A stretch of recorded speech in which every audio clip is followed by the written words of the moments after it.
At so ayan, hi guys, welcome back ka channel natin at ito na nga po sa episode 129 para kay manga series sa season 4 natin kay Kalbo at wag na natin patagalin pa, simulan na natin yan. So kanina nga ay dito tayo natapos sa pag-alis ni Tatsumaki para makipaglaban ulit sa mga executives at now ang continuation niyan sa ito naman na. So ito nga, habang umiiyak dyan, ito si Fubuki, tingin-tingin lang dyan si Genos sa kanya, but then suddenly ay ito tumayo na nga, ito si Genos at dinampot niya itong parang jacket na nga na to at eto nilaglag niya, binigay niya kay Fubuki. At eto ngayon nagulat si Fubuki at yun, sabi ngayon ni Genos na tutulong siya, magbibigay siya ng assistance diyan kay Tatsumaki. So dito nga inagulat etong si Fubuki, sabi niya nga diyan na hibang ba etong si Genos at ayun sagot din dito si Silverfang, sabi niya nga diyan na oo nga, ano bang pinag-iisip nito ni Genos sa kabila nung ginawa nga ni Fubuki na nagpakirap siya para i-cool down etong si Genos tapos ngayon makikipaglaban siya, sigurado sasabog na siya niyan pag nakipaglaban siya ulit, sabi niya ganyan kasi mag-overheat siya. Pero ito sagot si Genos, sabi niya nga dyan na huwag silang mag-alala dahil mag-overheat lang naman daw siya at sasabog kapag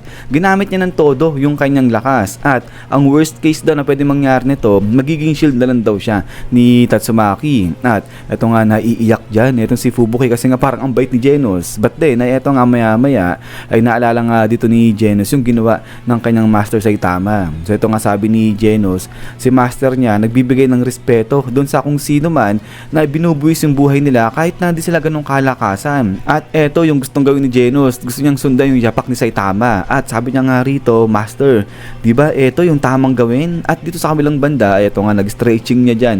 Etong si Silverfang, sabi niya nga dyan, ayos, malaya na tayo ulit kasi diba nirestrain sila ni Tatsumaki. At eto, pinagmamasdan niya si Genos, sabi niya nga dyan, talaga naman napaka-reckless neto ni Genos, sabi niya ganyan. Pero eto nga biglang sabi ngayon ni Silverfang na para sa kanilang young leader, referring dito kay Fubuki, ay magbibigay siya ng assistance, sabi niya ganyan. At ito nga ngayon naiyak itong si Fubuki kasi nga sinusuportahan siya ng mga malalakas na individual. At ito nga ngayon sabi dito ni Silverfang kay Bam na si Bam daw yung bahala rito kay Fubuki at sabihan niya itong si Silverfang kapag nakita na si Garo. At then ito nga punta na itong si Silverfang dyan kay Genos. So ito sabi nga ni Genos, okay sige pwede kang sumama pero hindi ako tatanggap ng anumang utas mula sa iyo kasi hindi naman daw siya pupil ni Silverfang. So ito sabi ni Silverfang, okay sige walang problema. At ito nga ngayon alis na dyan itong dalawa. At ito salita ulit si Genos, sabi niya nga dyan na wala siyang susundin kundi si Master Saitama niya. Talaga naman napakatigas na ito ni Genos So ito sabi nga ni Silverfang,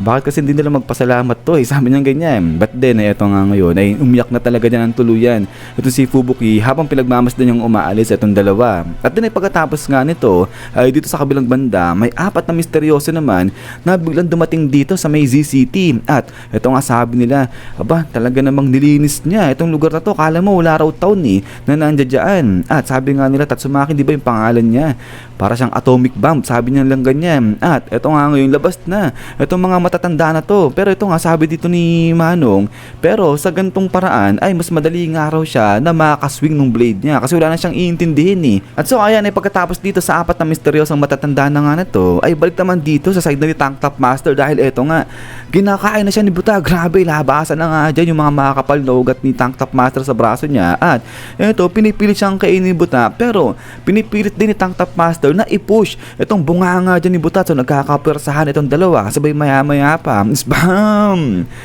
Dito biglang tinakil na nga ni Buta etong si Gamso kaya ito naadurahan na dito etong si Tank Top Master. But then ay ito nga ngayon ay biglang forma na dyan etong si Buta at ayun nakaaligtas na etong si Tank Top Master. Pero ito nga habang galit na galit dyan etong si Gams kasi nga di niya nakakain si Tank Top Master ay doon naman sa kabilang banda si Ugly sa may nasa likuran na nga nila at ayun dinampot yung isa sa mga private squad din na ringkin. So ito nagulat etong si Buta at saka nga ito si Tank Top Master. At ito nga salita na itong si Ugly, sabi niya nga dyan na talagang gusto nang kumain ni Gams pero wag mag-alala itong mga heroes na to dahil wala raw balak si Ugly na gawing hostage itong lalaki na nga na to. At eto nga tingin-tingin si Ugly rito sa lalaki, sabi niya nga dyan, pangako ibabalik ko sa inyo itong lalaki na to ng pira-piraso, sabi niya ganyan. At ito nga bigla nang hinawakan yung braso ng lalaki, sabay sigaw na nga rito itong sila Tank Top Master, sabi niya hoy itigil mo yan, sabi niya ganyan. At then suddenly spam Grabe, biglang hinatak na nga ni Ugly. Etong braso ng private squad din na Rinky, grabe siritan dyan. Etong dugo na lalaki, sigaw na sigaw nga siya dyan sa sobrang sakit. At eto ngayon, bigla na binagsak ni Ugly etong lalaki, grabe. Nagsisigaw siya dyan, sobrang sakit nung ginawa ni Ugly sa kanya. At eto ngayon, hinagsta ni Ugly yung braso ng lalaki dito kala Tank Top Master. Sabi niya nga, ayan na yung unang piraso, sabi niyang ganyan. So grabe, hindi nakagalaw dito. Etong sila Tank Top Master at then suddenly is bang! Dito naman bigla siyang kinain, dali ni Gams, di na nag-atubili. Etong si Gams dyan at eto nga nagulat din, etong si Buta. At eto nga ngayon, grabe, eto nagkakapurasahan dyan dalawa. Pero yun nga, unti-unti lang nakakain talaga ni Gams. Etong si Tank Top Master, so hindi kinakain ni Tank Top Master etong pwersa ni Gams. Pero ito nga, salita pa rito, etong si Ugly, sabi niya nga dyan, bakit nagre-resist ka pa? Di ka na lang madurog, sabi niyang ganyan. At then after nga nito is boom! Dito, babanatan niya na nga rin. Etong private squad ni Rinky, dudurugin niya nga yan. But then eto nga, biglang napahinto. Etong si Ugly dahil biglang labas naman dyan. Etong si Tatsumaki, ni-restrain niya. Etong galaw nga dyan ni Ugly. At eto nga ngayon, ay hingal na hingal. Etong si Tatsumaki talagang nawawala na, nauubos na yung kanyang lakas. At then suddenly, is bam! Dito tinakil ulit ang pagkalakas-lakas ni Buta. Etong si Ugly tuloy. Etong si Gams at ayun, nadurahan niya ulit dito. Etong si Tank Top Master. So ito okay na naman dyan. Etong si Tank Top Master up. Ito nga ngayon, dali-dali takbo. Etong dalawa, papunta rito sa private squad ni Rinky. So ito, kinain ulit ni Buta itong mga private squad ni Rinky. At ayun, nakagulat dito.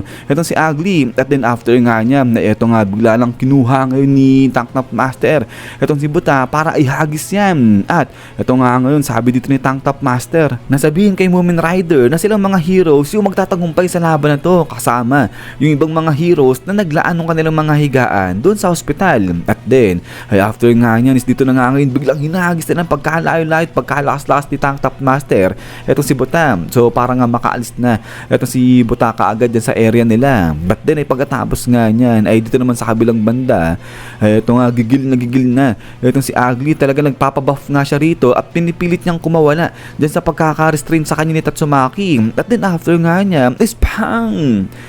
Dito na puwersa na nga ni Ugly etong pagkaka-restrain sa kanya ni Tatsumaki. At eto nga nakalaya siya dyan. So dito biglang talsik na rin etong si Tatsumaki. At after nga niya is bang! So dito lipad, itong si Tatsumaki, bumangga na nga siya rito sa pagkalaki-laking bato na nga na to. Pero eto, tumatakbo na nga dyan. Eto si Tank Top Master para itackle din ayan si Ugly. At then after nga niya, dito naman is BAM!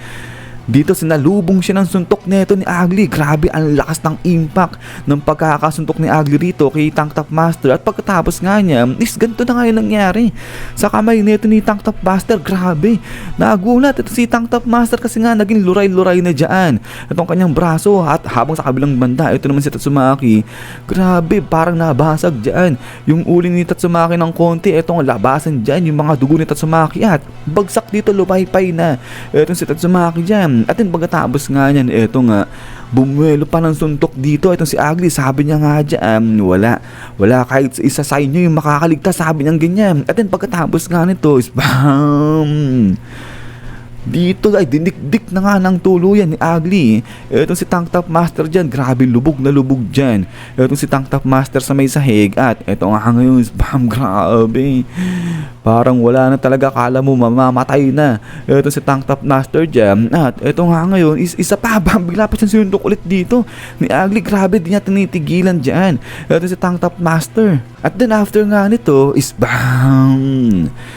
Dito na nga tuluyan na natapos etong si Tank Top Master. So not sure kung buhay pa etong lalaki na to kasi nga bali-bali na etong itsura ni Tank Top Master dyan. Yung kamay niya dito luray na, tapos yung mga paa niya nga dyan, yung binti niya bali-bali na, tapos parang bali nga rin dito etong leg dyan ni Tank Top Master. At ayun, luha pa yung kanyang mata. So ito ngayon, tingin-tingin lang etong si Ugly sa kanga si Gams dito kay Tank Top Master habang tawa ng tawa dyan ito si Ugly. At ito nga ngayon, bigla nang kinain na ng tuluyan ni Gams ito si Tank Top Master. At eto ngayon, salita si Ugly, sabi niya nga dyan, sige kainin mong maayos yan, nguyain mong maayos, sabi niya ganyan. At eto nga ngayon, biglang punta na si Ugly rito kay Tatsumaki at eto nga, lupay-pay na rin dyan. Eto si Tatsumaki at sabi nga ngayon ni Ugly ngayon, ikaw naman, sabi niya ganyan. At after nga nito, is yan guys, so hanggang dito lang.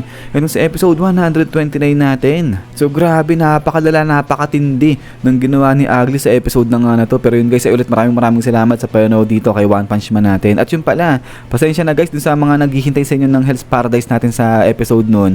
Pasensya na, di ko nalapag ngayon kasi dumating na, na-release na yung si episode 2 ni Hell's Paradise. So kaya ayun, natabunan yung ginawa ko, kaya di ko na nilapag. So pasensya na guys. So siguro, ayun, panoorin nyo pala guys yung latest na episode ni Hell's Paradise. Tapos dudugtungan pa rin natin kung saan natapos sa anime. Tapos yun, sa mga nagre-request sa inyo ng solo leveling, nakikita ko lang kanina na sige, try natin na gawin si solo leveling. Pero doon natin ilalagay sa may second channel natin kasi ano yun manhwa si solo leveling, alam nyo naman. So medyo delicates yun si solo leveling. Pero yun, kapag nagawa ko na si solo leveling season 2, ay susunduin ko na lang kayo dito guys. At yan ay ulit, ay maraming salamat sa panonood nga rito kay One Punch Man natin at sa pagsubaybay sa channel natin. So yan guys, ay ulit, ay lagi mag-ingat. God bless niyo lahat at kita-kits tayo ulit.